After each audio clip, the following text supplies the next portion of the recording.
7 ستمبر 1974 یہ پاکستان کی نظریاتی سرحدوں کے تحفظ کا دن ہے. 7 ستمبر 1974 وہ دن ہے جس دن ذوالفقار علی بھٹو کی حکومت میں قادیانیوں کو پاکستان کی اسمبلیوں نے تمام مکاتب فکر اور تمام مسالک کے اتفاق رائے سے غیر مسلم اقلیت ڈکلیئر کیا. 7 ستمبر 1974 کو قادیانیوں کو پاکستان کے آئین میں غیر مسلم اقلیت یعنی کافر قرار دیا گیا. اور اس کے بعد 1984 میں جنرل ضیاء الحق مرحوم کے دور حکومت میں امتناع قادیانیت آرڈیننس پاس ہوا. جس امتناع قادیانیت آرڈیننس کا مطلب یہ تھا کہ یہ اپنے لیے وہ اصطلاحات استعمال نہیں کر سکتے جو ٹرم مسلمانوں کی ہیں. اپنی عبادت گاہ کو مسجد نہیں کہہ سکتے, اپنی عبادت کے لیے بلانے کا جو طریقہ ہے اس کو اذان نہیں کہہ سکتے, قادیانی کی بیوی کو ام المومنین نہیں کہہ سکتے, اور اس طرح کی کچھ پابندیاں لگائی گئی امتناع قادیانیت آرڈیننس میں. اپنے آپ کو مسلم نہیں کہہ سکتے. 1984 میں یہ آرڈیننس بھی پاس ہوا اور پاکستان کے آئین کا حصہ ہے. یہ جو 1974 میں 7 ستمبر 1974 کو آئین پاکستان میں قادیانیوں کو غیر مسلم قرار دیا گیا, اس کے پیچھے علماء کی 100 سال کی جد و جہد ہے, 100 سال کی محنت ہے علماء کی. اس کے پیچھے ہزاروں لوگوں نے جانیں دی ہیں اس مسئلہ ختم نبوت کو تحفظ فراہم کرنے کے لیے اور قادیانیوں کو غیر مسلم اقلیت قرار دینے کے لیے. جب انگریز یہاں پر آیا اور علماء دیوبند نے, علماء ہند نے انگریز کے خلاف جہاد کا فتویٰ دیا, ہمارے اکابر نے یہ فتویٰ دیا کہ یہ غاصب ہیں, انہوں نے ہمارے ملک پہ قبضہ کیا, ان کے خلاف جنگ کرنا جہاد ہے, ان کے خلاف لڑنا کار ثواب ہے. جب علماء دیوبند نے اس بات کا فتویٰ دیا, علماء ہند نے, اور مولانا سید حسین احمد مدنی رحمۃ اللہ علیہ یہاں کراچی کی جیل میں ان کو قید کیا گیا, شیخ الہند مولانا محمود الحسن رحمۃ اللہ علیہ اور ہمارے جتنے اکابر تھے, مالٹا کے جزائر میں جا کر ان کو لے جا کر قید کیا گیا, کالا پانی کی جزائر میں لے جا کر ان کو قید کیا گیا. سزائیں دی گئی کہ تم نے انگریز کے خلاف جنگ کو جہاد کیوں قرار دیا. اب جب مسلمان کے اندر جذبہ جہاد پیدا ہو گیا پھر اس کو کوئی چیز نہیں روک سکتی. انگریز نے مسلمانوں سے اس جذبہ جہاد کو نکالنے کے لیے قادیانی کی ایک کاشت ڈالی. قادیانی کی شکل میں مسلمانوں میں یا اس طبقے کے اندر, اس علاقے کے اندر ایک شخص کو پیدا کیا جس نے یہ فتویٰ دیا کہ انگریز کے خلاف جنگ کرنا حرام ہے, انگریز کے خلاف جہاد کرنا حرام ہے, اور اسلام میں جہاد کا اور جنگ کا کوئی تصور نہیں ہے. اس نے یہ فتویٰ دیا انگریز کا مقصد یہ تھا کہ مسلمانوں کا ایک طبقہ یہ کہے گا کہ انگریزوں کے خلاف جہاد کرو, دوسرا طبقہ کھڑا ہو کر یہ کہے گا کہ اسلام میں تو جنگ ہے ہی نہیں, اسلام میں تو جہاد ہے ہی نہیں. جیسے ہمارے بہت سارے مسلمان آج یہ بات کرتے ہیں. نتیجہ یہ ہوگا کہ مسلمان آپس میں لڑ پڑیں گے اور ہمارے خلاف جو ان کی یکسوئی ہے اور توجہ اور دلجمی کے ساتھ ہمارے خلاف جو جنگ کر رہے ہیں, یہ جنگ ان کی ختم ہو جائے گی اور ٹھنڈی پڑ جائے گی. جب 1947 میں پاکستان بنا تو قادیانیوں پر یہ دن بہت بھاری تھا. جب اس نظریے کی بنیاد پر, لا الہ الا اللہ کی بنیاد پر پاکستان بنا, اور وہ جو علاقے تھے, پٹھان کوٹ کا علاقہ تھا, گرداسپور کا علاقہ تھا, اور کچھ علاقے ایسے تھے جن کو جان بوجھ کر قادیانیوں نے پاکستان سے الگ کر کے انڈیا میں شامل کیا تاکہ یہ پاکستان کا حصہ نہ بنے اور ہمیں یہاں مشکلات نہ ہو. وہ سارے حصے ان کے پاس آئے. اس کے بعد قادیانیوں نے, مرزا بشیر الدین جو ان کا بڑا تھا, انہوں نے پاکستان کے خلاف پورا ایک پروگرام بنایا کہ ہم پاکستان کو قادیانی اسٹیٹ بنائیں گے, احمدی اسٹیٹ بنائیں گے. بلوچستان کو انہوں نے کہا یہ ہماری اسٹیٹ ہوگی, ہمارا دارالحکومت ہوگا, یہاں سے ہم پورے ملک کو قادیانی بنانے کے لیے کوشش کریں گے. یہ پوری 100 سال پر محیط ایک بہت بڑی تاریخ ہے. ہمارے اکابر نے بہت قربانیاں دی ہیں, علم کے میدان میں, عمل کے میدان میں, مناظرے کے میدان میں, عدالت کے میدان میں, دلائل کے میدان میں, بات کے میدان میں, کسی میدان میں ہمارے علماء نے ان کو چھوڑا نہیں ہے. ہر جگہ ان کو ناک آؤٹ کر کے شکست دی ہے. تب جا کر پاکستان کی اسمبلی نے متفقہ طور پر ان کو غیر مسلم اقلیت قرار دیا. اور یہ پاکستان کے اس لحاظ سے اگر دیکھا جائے, یہ پاکستان کے جغرافیائی تحفظ کا بھی مسئلہ ہے, یہ پاکستان کی نظریاتی سرحدوں کا بھی مسئلہ ہے. علامہ اقبال نے 4 مضامین اس پر لکھے ہیں کہ قادیانی اسلام اور پاکستان کے غدار کیسے ہیں. 4 مضامین علامہ اقبال نے اس پر لکھے ہیں. بڑی وضاحت کے ساتھ انہوں نے ساری چیزیں ذکر کی ہے. یہ نہ اسلام کے وفادار ہیں نہ پاکستان کے وفادار ہیں. جب اسلام کے وفادار نہیں اس کا مطلب ہماری نظریاتی سرحدوں کے بھی دشمن ہیں. پاکستان کے وفادار نہیں اس کا مطلب ہماری جغرافیائی سرحدوں کے بھی دشمن ہیں. ہماری فوج کا بھی کام ہے کہ ان سے اپنے ملک کو بچائے. ہمارے علماء کا بھی کام ہے کہ ان کے شر سے، ان کے نظریات سے اپنے مسلمانوں کو بچائے. اگر قادیانیوں کے نظریات سے، قادیانیوں کے دجل اور سازشوں سے اپنے آپ کو نہیں بچائیں گے، پاکستان کی نہ جغرافیائی سرحد محفوظ رہ سکتی ہے اور نہ پاکستان کی نظریاتی سرحد محفوظ رہ سکتی ہے. پاکستان کے اندر جہاں کہیں جب بھی قادیانی اقتدار میں آئے، ظفر اللہ خان جو وزیر خارجہ تھا پاکستان کا، اس نے جس طریقے سے پاکستان کو نقصان پہنچایا ہے داخلی طور پر اور خارجی طور پر، آپ تاریخ پڑھیں گے تو آپ کی آنکھیں کھلی کی کھلی رہ جائیں گی کہ کیا کچھ کیا انہوں نے پاکستان کے خلاف. صورتحال یہ ہے، المیہ یہ ہے. ہمارے ہاں کالجوں میں، یونیورسٹیوں میں، مدارس میں آئین پاکستان پڑھایا ہی نہیں جاتا. جس ملک میں ہم رہتے ہیں، اس مجمع میں جتنے لوگ موجود ہوں گے، شاید کوئی شخص یہ کہہ سکے کہ میں نے آئین پاکستان پڑھا ہوا ہے. شاید ہی کوئی آدمی ایسا ہو جو کہے مجھے آئین پاکستان کا پتہ ہے.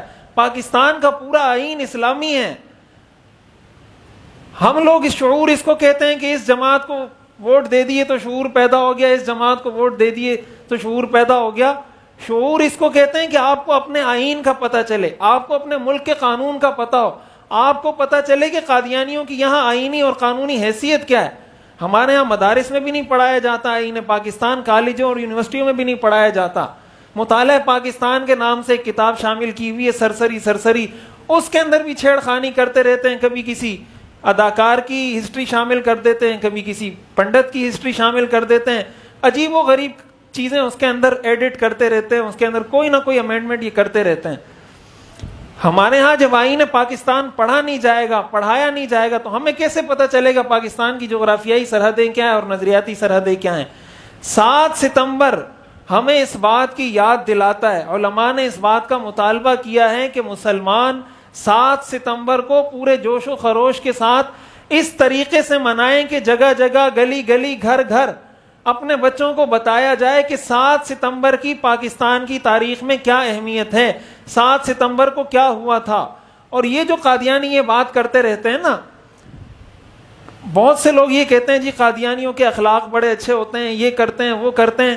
دیکھیں ایک بات میں آپ کو بتاتا ہوں، اس بات کو اچھے طریقے سے سمجھیں، اور یہ تاریخ کا حصہ ہے. میں کوئی فرضی قصے کہانی افسانے نہیں سناتا، جو بات کرتا ہوں بالکل اتھینٹک مستند بات کرتا ہوں. یہودی جب دنیا میں، قرآن کریم نے، اللہ تعالیٰ نے فرمایا کہ یہودیوں پر میں نے ذلت مسلط کر دی ہے. یہ جو نعرہ شروع ہوا نا کہ انسانیت سب سے بڑا مذہب ہے، یہ جو نعرہ شروع ہوا کہ اسلام کے سیاست کا اسلام سے تعلق نہیں، معاشرت کا اسلام سے تعلق نہیں، معاشیات کا اسلام سے تعلق نہیں، مذہب ہر انسان کا پرسنل معاملہ ہے. یہ بات شروع کہاں سے ہوئی؟ یہودیوں کی پوری دنیا میں کوئی ریاست، کوئی ملک، کوئی حکومت، کوئی اسٹیٹ نہیں تھی. وہ جہاں جس ملک میں رہتے تھے اقلیت میں ہوتے تھے، دوسرے درجے کے شہری ہوتے تھے، چاہے وہ امریکہ میں رہیں، برطانیہ میں رہیں، کسی بھی ملک میں رہیں، ان کو اس ملک کی اقلیت سمجھا جاتا تھا اور دوسرے درجے کا شہری سمجھا جاتا تھا. عیسائی ہر جگہ غالب تھے، یا مسلمانوں کی حکومتیں تھیں یا عیسائیوں کی حکومتیں تھیں. مسلمانوں کے ملکوں میں مسلمان اکثریت میں تھے، عیسائیوں کی حکومت میں عیسائی اکثریت میں تھے. یہودی مسلمانوں کی حکومت میں بھی اقلیت میں تھے، عیسائیوں کی حکومت میں بھی اقلیت میں تھے. انہوں نے کہا اب ہم کیسے کوئی ایسا کام کریں کہ یہ جو ہم پہ دھبا لگا ہوا ہے کہ یہ سیکنڈ لیول کا شہری ہے، دوسرے درجے کا شہری ہے، اقلیت کا جو دھبا ہم پہ لگا یہ ہم سے کیسے ہٹائیں. اس کے لیے انہوں نے یہ چال چلی، آپ تاریخ پڑھیں آپ حیران ہو جائیں گے. یہ چال انہوں نے چلی کہ مسلمانوں میں یہ بات پھیلا دو کہ سیاست کا اسلام سے کوئی تعلق نہیں، کاروبار اور معاشیات کا اسلام سے کوئی تعلق نہیں، مذہب ہر انسان کا پرسنل معاملہ ہے. جب مذہب ہر انسان کا پرسنل معاملہ ہو جائے گا پھر نہ کوئی یہودی ہوگا، نہ کوئی عیسائی ہوگا، نہ کوئی مسلمان ہوگا، اس لیے کہ مذہب کا تو سیاست کے ساتھ تعلق ہی نہیں ہے. تو یہودی بھی اول درجے کا شہری بن جائے گا، مسلمان بھی بن جائے گا، عیسائی بھی بن جائے گا، اور اس طریقے سے یہودیوں کو پینیٹریٹ کرنے کا اور لوگوں میں گھسنے کا موقع مل جائے گا اور ان کی ایک شناخت بحال ہو جائے گی.